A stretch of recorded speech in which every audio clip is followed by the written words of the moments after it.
This is an Apache helicopter. It's designed to kill. This is Apache pilot Kathy Jarrell.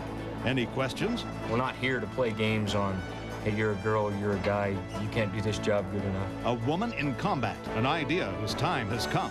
Just ask her. Eye on America tomorrow on the CBS Evening News.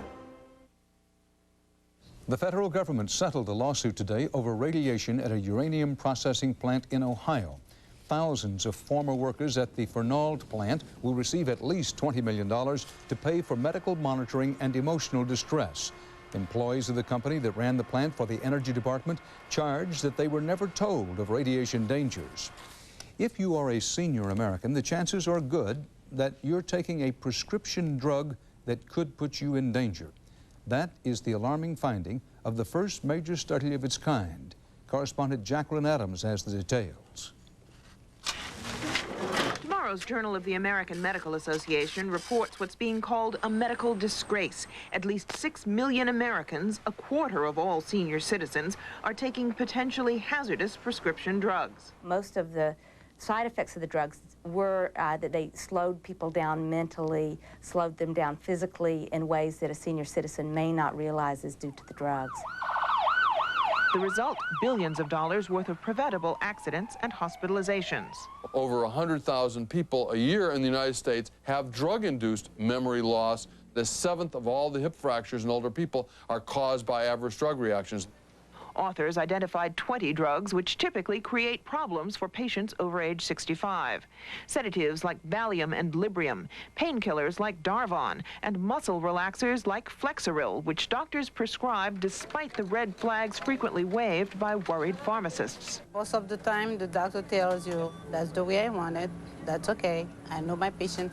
One of the main reasons why doctors misprescribe drugs to anyone, including elderly, is that they don't know any better. And into their ignorance comes $10 billion a year worth of drug industry promotional money. Still, the authors urge seniors not to stop taking their medications. Instead, they advise patients to take all their pills to a doctor they trust and double-check both their medications and their dosages. Jacqueline Adams, CBS News, New York.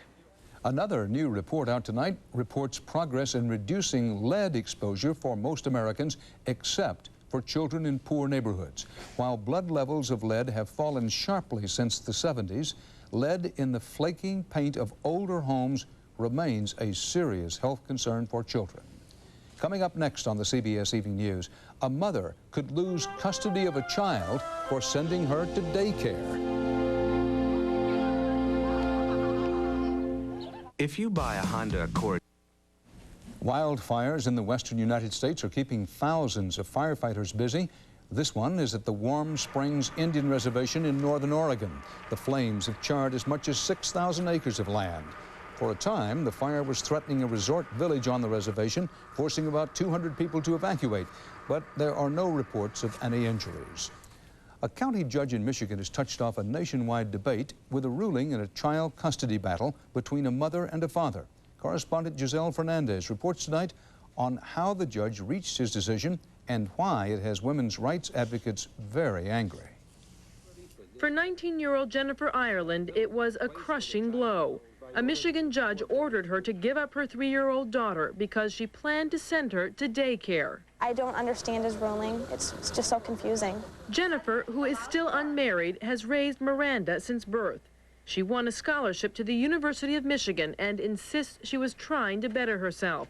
But the judge objected to her plans to rely on daycare so she could attend classes. He wrote the minor child will be in essence raised and supervised a great part of the time by strangers. The judge instead granted custody to the child's 20-year-old father because his mother would help raise the child. Stability for this child. Stability, a place where the child knows it's hers.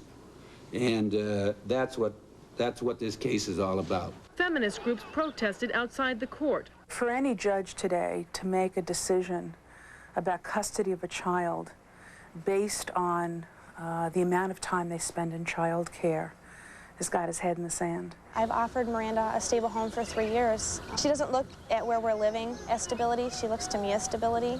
Jennifer will retain custody for the next 2 weeks as she appeals the ruling. Right now, Miranda knows nothing of the custody battle. The cameras, she's told, are there because she's so beautiful. Giselle Fernandez, CBS News, New York. Airfares have been up, but now major airlines are slashing their fares for flights after the summer travel season. American Airlines kicked things off yesterday by announcing discounts of up to 40% for travel between August 15th and December 14th. Today, United and U.S. Air said they will offer similar discounts. On Wall Street today, stock prices were mostly lower. The Dow Jones Industrial Average closed down more than 6 points.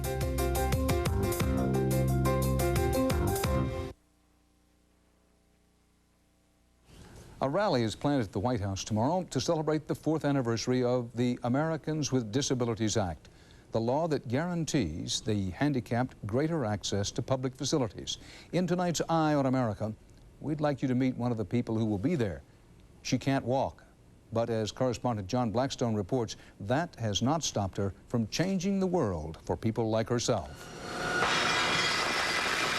Ever since the wheel was invented, some of those who depend on it most have had little to do with designing its uses. Until Marilyn Hamilton came along. When I'm going somewhere, people stop me and go, "Cool wheels!" I've seen you zooming around and they said, I just got to come up and say hi. Hamilton wanted only to build a better wheelchair for herself. When I first came into the industry, it was a stainless steel dinosaur wheelchair that...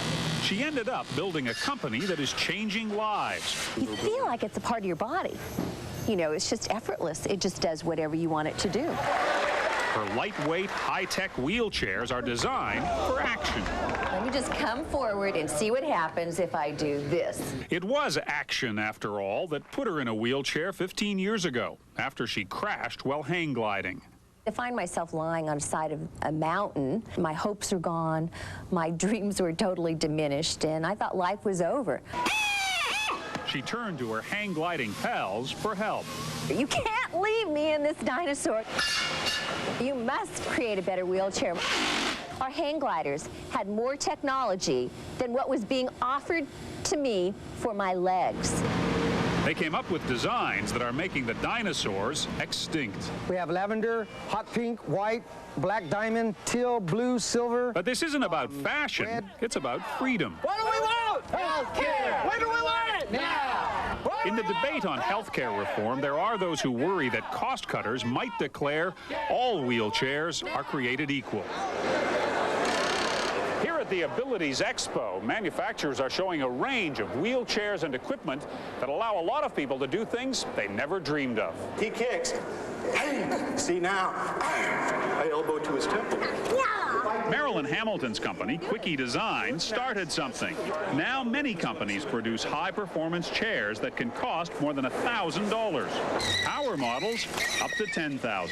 When you have an opportunity through equipment and technology to be adventurous, it's exciting, and you realize that you can get out and do anything you choose to do in your lives, and in the past it wasn't presented in that manner. Hamilton sells wheelchairs, of course. This just gyrated power wheelchairs into a whole new marketplace that we've never seen before. But she also pushes determination and dreams. A champion tennis player and skier herself, she's now busy promoting the 1996 Paralympics to be held in Atlanta following the Olympic Games. I know you can do it. For those growing up in wheelchairs, she started Winners on Wheels. There are now clubs in 15 cities. Mike Midkiff was one of the first members. Yeah, all right. Okay. I just told him you can't sit around and do nothing because you're in a wheelchair. Mike no longer just sits around. All right. Gene Hagberg's dream is to play tennis as well as Marilyn does. She's pushed me to do things, at least to try it once. He tried out for his high school tennis team and made it. I really believe that, you know, if you build a dream, the dream builds you. Of all the things delivered on wheels, nothing is more powerful than freedom. I haven't done this before. In Fresno, this is John Blackstone for Eye on America. Great. Great. That's part of our world tonight. Coming up tomorrow on CBS This Morning, a first-hand report on UNICEF's attempt to save the children of Rwanda. Thanks for choosing CBS News. For Connie Chung and all of the professionals at CBS, Dan Rather reporting. Good night.